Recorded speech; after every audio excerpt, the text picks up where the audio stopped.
یاد ہے قرآن پاک میں وذکر فإن الذکر تنفع المؤمنین، یاد دہانی کرواتے رہے، بار بار یاد دہانی کرو۔ کیوں کہ یاد دہانی کرانا مومنوں کو نفع دیتا ہے۔ انسان جو ہے نا بھول جاتا ہے، پھر یاد دہانی کرو، پھر یاد دہانی کرو۔ سب کو پتہ ہے نماز فرض ہے، لیکن پھر اذان دو، پھر اذان دو، پھر اذان دو، پھر یاد دہانی کرو، پھر یاد دہانی کرو۔ قرآن نصیحت ہے، قرآن سارا نصیحت ہے، ہر مسلمان کو سمجھانا، نصیحت۔ عام طور پر صحابہ حضور اکرم صلی اللہ علیہ وسلم سے درخواست کرتے تھے کہ حضور ہمیں کوئی نصیحت فرمائیں۔ عام طور پر صحابہ کا سوال ہوتا تھا۔ تو نصیحت ایسی چیز ہے، اگر سمجھ میں آ جائے تو زندگی بدل جاتی ہے۔ نصیحت، لقمان حکیم رحمۃ اللہ علیہ ایسی نصیحتیں کہ اللہ نے قرآن میں ان کی نصیحتیں نقل فرمائیں، اللہ نے قرآن میں نقل فرمائیں۔ اپنے بیٹے کو نصیحتیں فرماتے رہے۔ جب ان کا آخری وقت تھا نا، دنیا سے جا رہے تھے، تو بیٹے سے فرمانے لگے، بیٹا ساری زندگی تجھے نصیحتیں کی ہیں، اب میرا آخری وقت ہے، میں اپنی آخری 6 نصیحتیں کرتا ہوں۔ 6 اپنی ساری زندگی کی نصیحتوں کا نچوڑ، خلاصہ، آخری 6 نصیحت۔ اب یہ نصیحتیں ایسی ہیں، اگر کسی کی سمجھ میں آئیں تو زندگی کا رخ سیدھا ہو جائے، بالکل بڑے سے بڑا بگڑا ہوا کیوں نہ ہو، اگر یہ بات سمجھ میں آ جائے رخ صحیح ہو جائے۔ پہلی نصیحت فرمائی، پہلی نصیحت، بیٹا دنیا میں اپنے آپ کو اتنا مشغول کرنا، دنیا میں اپنے آپ کو اتنا مشغول کرنا جتنا تمہارا دنیا میں قیام باقی ہے۔ کہیں آدمی 3 دن کے لیے جاتا ہے، اس کے حساب سے تیاری کرتا ہے، کہیں 1 مہینے کے لیے جاتا ہے، اس کے حساب سے، کہیں 1 سال رہنا ہے، اس کے حساب سے۔ تو دنیا میں اپنے آپ کو اتنا مشغول کرنا جتنا تمہارا دنیا میں قیام باقی ہے۔ اب ایک سوال کرو، 100 آدمی ہے، تمہاری کتنی عمر ہو گئی؟ کتنی عمر ہو گئی؟ تو 100 جواب، 20 سال، 25 سال، 35 سال، 45، 55 سال، 75 سال، 80 سال، 90 سال۔ اب دوسرا سوال کرو، تمہاری کتنی زندگی باقی ہے؟ تو 1 جواب، پتہ نہیں، 1 منٹ کا پتہ نہیں۔ تو جب 1 منٹ کا پتہ نہیں تو پھر اپنے آپ کو کتنا پھنسانا ہے دنیا میں، کتنا اپنے آپ کو مشغول کرنا ہے۔ دوسری نصیحت کہ بیٹا آخرت میں جتنا تمہیں قیام کرنا ہے، آخرت میں جتنا قیام کرنا ہے اتنی آخرت کی تیاری کر لینا۔ جتنا آخرت میں قیام کرنا ہے اتنی آخرت کی۔ اب آخرت میں کتنا رہنا ہے جا کے؟ کوئی 100 سال، کوئی 1000 سال، کہ نہیں ہمیشہ ہمیشہ، کبھی ختم ہی نہیں ہونی چاہیے، کبھی نہیں ختم ہونی۔ تو جب ہمیشہ رہنا ہے تو اس کی تیاری کتنی کرنی چاہیے؟ کیسی عجیب بات ہے، جس دنیا کے بارے میں اپنی زبان سے کہہ رہے ہیں 1 منٹ کا پتہ نہیں، کتنا لمبا چوڑا پروگرام بناتے ہیں، 1 پلاٹ لے لو، دوسرا پلاٹ لے لو، یہ کاروبار کر لو، یہ بھی فیکٹری لگا لو، کپڑے بھی لے لو، جوتے بھی لے لو، گندم بھی لے لو، فلاں چیز بھی لے لو، کتنا زور لگا رہے ہیں۔ اور جس آخرت کے بارے میں اپنی زبان سے کہہ رہے ہیں ہمیشہ رہنا ہے، اس کے بارے میں کیا کہتے ہیں؟ عام طور پر دیکھی جائے گی، نہیں تیاری کرو اس کی۔ تیسری نصیحت، بیٹا جتنا تم اللہ کے محتاج ہو نا، ہم سب محتاج ہیں، ہم کھانے کے محتاج، ہم پانی کے محتاج، ہم ہوا کے محتاج، ہم کپڑوں کے محتاج، ہم جوتوں کے محتاج۔ اب خدا نخواستہ بندہ باہر نکلے جوتا نہیں ہے اب کتنا مسئلہ بن گیا بندے. ہم محتاج ہیں, ہم سوئی کے محتاج, ہم دھاگے کے محتاج, ہم نمک کے محتاج. گھر میں نمک نہ ہو ہم محتاج ہیں. تو ہم سب سے زیادہ کس کے محتاج ہیں؟ اللہ کے. بولنے میں اللہ کے محتاج, دیکھنے میں اللہ کے محتاج, سننے میں اللہ کے محتاج, پلک جھپکنے میں اللہ کے محتاج, سانس لینے میں اللہ کے محتاج, سانس باہر نکالنے میں اللہ کے محتاج, دل کے دھڑکنے میں اللہ کے محتاج, اور جگر, رگیں, ہڈیاں, جوڑ, پٹھے کام کریں, ہم اللہ کے محتاج ہیں. بیٹھنے میں, اٹھنے میں اللہ کے محتاج, کھانے میں, چبانے میں, نگلنے میں, ہضم ہونے میں ہم اللہ کے محتاج, پیشاب پخانے میں اللہ کے محتاج, نیند آنے میں, بیدار ہونے میں ہم اللہ کے محتاج ہیں. ہر آن, ہر گھڑی, ہر حال, ہر وقت ہم اللہ کے محتاج ہیں. 1 منٹ میں 1 مرتبہ نہیں, 1 لمحے میں کروڑ مرتبہ ہم اللہ کے محتاج ہیں. تو تیسری نصیحت یہ فرمائی کہ بیٹا جتنا تم اللہ کے محتاج ہو اتنا اللہ کو راضی کر لینا. اتنا اللہ کو, جتنا تم اللہ کے کیا ہو محتاج, اتنی اللہ کی عبادت کر لینا. ہم تو ہیں ہی اللہ کے محتاج. کوئی نماز پڑھتا ہے, کوئی نہیں پڑھتا ہے, کوئی کبھی پڑھتا ہے. یہ جو تھوڑی بہت رونق نظر آ رہی ہے نا مسجد میں, یہ کس کی برکت ہے؟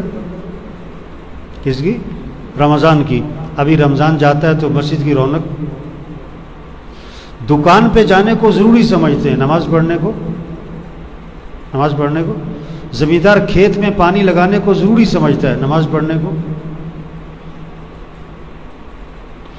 دوائی لینے کو ضروری سمجھتے ہیں. ہم اللہ کے محتاج ہیں, دوائی کے محتاج نہیں. ہم کھانے کے محتاج بعد میں, پانی کے محتاج بعد میں, اللہ کے محتاج پہلے ہیں. جتنا تم اللہ کے محتاج ہو اتنی اللہ کی عبادت کر لینا. چوتھی نصیحت کہ بیٹا جب تک جہنم سے خلاصی کا یقین نہ ہو جائے, مرنے کے بعد یہ جنت ہے یا جہنم ہے, جنت میں گئے کامیاب, جہنم میں گئے ناکام, تو جہنم سے بچنے کی کوشش کرو, زور لگاؤ, پورا زور لگاؤ کہ میں جہنم سے بچ جاؤں. کسی کو شک پڑ جائے نا کہ جیل میں چلا جاؤں گا تو جیل سے بچنے کی پوری کوشش کرتا ہے کہ جیل میں نہ جاؤں. تو چوتھی نصیحت فرمائی کہ بیٹا جب تک جہنم سے بچنے کا تمہیں یقین نہ ہو جائے اس وقت تک جہنم سے خلاصی کی کوشش میں لگے رہنا, زور لگانا کہ میں جہنم سے بچ جاؤں, زور لگانا میں جہنم سے بچ جاؤں. پانچویں نصیحت کہ بیٹا جتنا جہنم کی آگ برداشت کرنے کا حوصلہ ہے نا, گناہ جو ہے نا, گناہ یہ آدمی کو جہنم میں لے کے جاتا ہے. گناہ جہنم میں لے کے جاتا ہے. آپ صلی اللہ علیہ وسلم کا 2 قبروں کے پاس سے گزر ہوا, آپ نے فرمایا کہ ان دونوں کو قبر میں عذاب ہو رہا ہے. پھر آپ نے اس کی وجہ بتائی, عذاب کیوں ہو رہا ہے. ایک ان میں سے پیشاب کرتے وقت چھینٹوں سے احتیاط نہیں کرتا تھا, اور ایک ان میں سے چغلیاں کرتا تھا. چغلیاں, ادھر کی بات سنی ادھر, ادھر کی ادھر. اس گناہ کی وجہ سے عذاب ہو رہا ہے. آپ صلی اللہ علیہ وسلم کو جہنم دکھلائی گئی. اس میں کچھ لوگ تھے جن کے ناخن تانبے کے تھے, چہرے کو نوچ رہے, سینے کو نوچ رہے. یہ عذاب کیوں ہو رہا ہے؟ آپ کو وجہ بتائی گئی. یہ عذاب کیوں ہو رہا ہے؟ کہ یہ غیبتیں کرتے تھے, چغلیاں کرتے تھے. گناہ جہنم میں لے کے جاتا ہے. تو 5ویں نصیحت فرمائی کہ بیٹا جتنا تمہیں جہنم کی آگ برداشت کرنے کا حوصلہ ہے نا اتنے گناہوں پر جرت کر لینا. نماز چھوڑنا جہنم میں لے کے جائے گا, رمضان میں روزہ نہیں رکھا یہ جہنم میں لے کے جائے گا, مال ہے زکوٰۃ نہیں دی ہے یہ جہنم میں لے کے جائے گا. حدیث میں آتا ہے جس مال کی زکوٰۃ نہیں دے گا وہ مال گنجا سانپ بنا کر اس کے گلے میں توق ڈالا جائے گا اور وہ اس کو ڈسے گا اور کہے گا میں ہی تیرا مال ہوں, میں ہی تیرا خزانہ ہوں. تو جتنا جہنم کی آگ برداشت کرنے کا حوصلہ ہے اتنے گناہوں پر جرت کر لینا. دنیا کی آگ برداشت نہیں ہوتی، جہنم کی آگ کون برداشت کرے گا؟ چھٹی نصیحت، آخری نصیحت فرمائی کہ بیٹا اگر تم نے گناہ کرنا ہی کرنا ہے، گناہ طبیعت گناہ پر آ گئی ہے، نفس نہیں تمہاری قابو میں رہا ہے، تم نے گناہ کرنا ہی کرنا ہے تو گناہ کر لینا. لیکن گناہ کرنے کے لیے کوئی ایسی جگہ تلاش کرنا. آدمی نے غلط کام کرنا ہو نا تو چھپ کے کرتا ہے. بچہ بھی دیکھ رہا ہو غلط کام نہیں کرتا. موٹر وے پہ 120 کی سپیڈ ہے، اگر کوئی 160-70 پہ جا رہا ہے، جہاں اسے اندازہ ہوتا ہے کہ آگے کیمرہ ہے فوراً 120 پہ آتا ہے، کیمرہ لگا ہے، چاہے کیمرہ خراب ہی کیوں نہ ہو. کھیتوں میں 2 لکڑیاں کھڑی کر کے کرتا پہنا دیتے تاکہ جانور کو لگے کہ کوئی بیٹھا ہے. ایک جگہ میں گیا تو وہاں لکھا ہوا تھا کیمرے کی آنکھ آپ کو دیکھ رہی ہے. تو میں نے اس سے کہا، میں نے کہا یار کیمرہ نظر تو کوئی نہیں آ رہا ہے. کہتا ویسے ہی لوگوں کو ڈرایا ہوا ہے.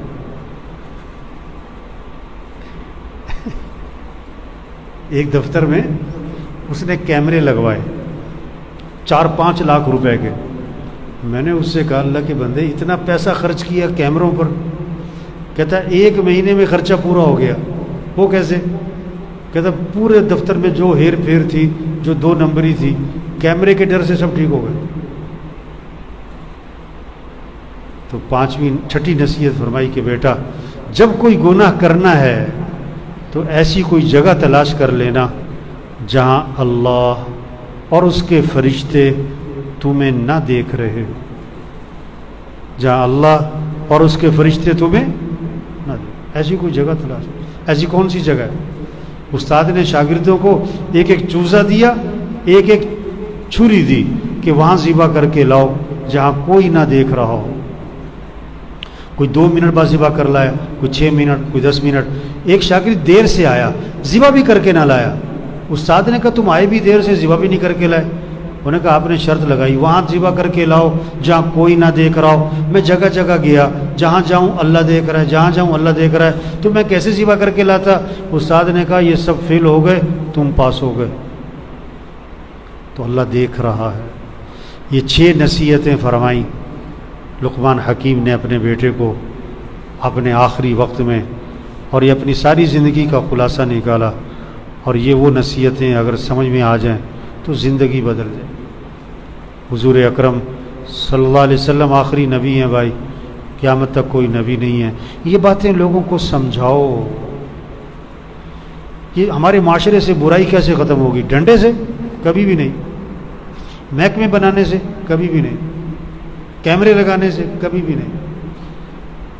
معاشرے سے برائی کیسے ختم ہوگی؟ سمجھاؤ، ذہن بناؤ، ذہن بناؤ. انبیاء علیہ السلام سمجھاتے تھے، اللہ بھی قرآن میں سمجھاتے ہیں. اللہ نے موسیٰ علیہ السلام سے کیا فرمایا؟ فرعون کے پاس جاؤ اور جا کر اسے سمجھاؤ. سمجھاؤ، ڈنڈا نہیں مارو سر پہ، جا کے فرعون کو سمجھاؤ. تو بھائی دیکھو ہمارے ذمے ہمارا معاشرہ بگڑ گیا ہے. جھوٹ، دھوکہ، ظلم، خیانت، برائی، یہ کیسے ختم ہوگی؟ محنت کریں، ہم یہ سمجھائیں. تبلیغ میں یہ محنت ہو رہی ہے. ہر مسلمان، آپ جتنے بیٹھے ہوئے ہیں نا، ہر ایک کا روزانہ کتنے لوگوں سے واسطہ ہے. ہر ایک کو یہ بات سمجھاؤ، ہر ایک کو یہ بات سمجھاؤ. اللہ سب کو عمل کی توفیق نصیب فرمائے.